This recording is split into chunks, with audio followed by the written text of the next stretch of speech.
At a young age, my father became ill with schizophrenia. Growing up, Tom lived with chaos. My dad was one of those hoarders you hear about, and talk about embarrassment. His yard just became stacked full of junk, washers, dryers, cars, tires. When you would go in the house, it was the same disaster, you know, just stuff piled right to the ceiling.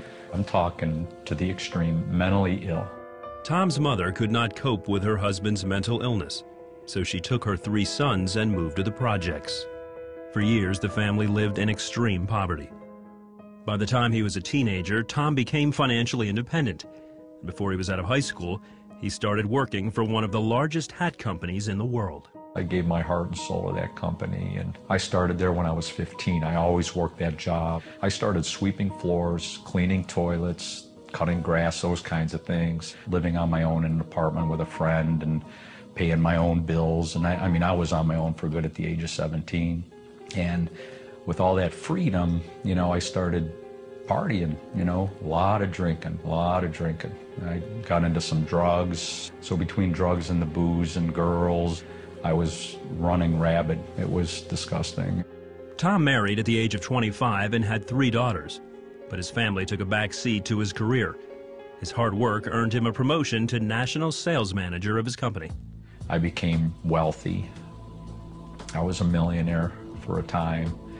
I traveled the world, on the road, you know, 2.5, 3.5 weeks a month, finest restaurants, finest nightclubs, and I was idolizing everything.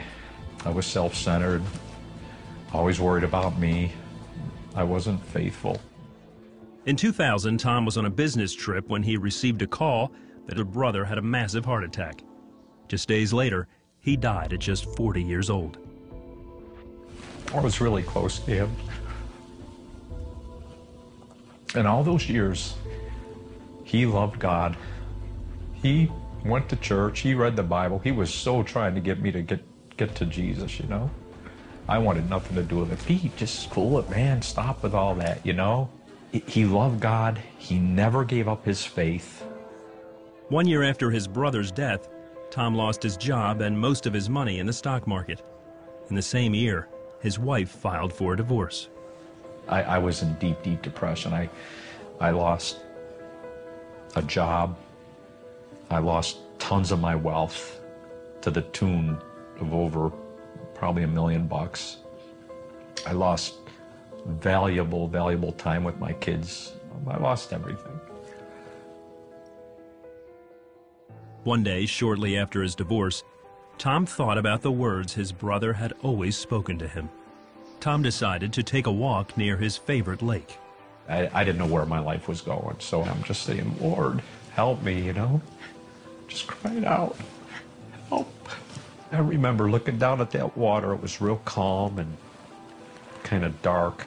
I just said to myself, man, if I just slither down into that water, it'd be a lot more peaceful. Because I'm not with sin, Lord. All that sin got me to such a low place, I had to surrender to him. I woke up in the morning, and I felt a little better. And I grabbed a Bible, and I opened it to Proverbs, and it got me going. After reading the Bible, Tom decided to attend a local church. That's when my life started to turn around, and it was about, I would say, a month after that is when I was in church the one day, and I went up to the altar and I got saved. And nowadays, I give him all the glory. I can't wake up in the morning without prayer and some word to get through another day. My life is coming full circle after the disastrous past that I've had.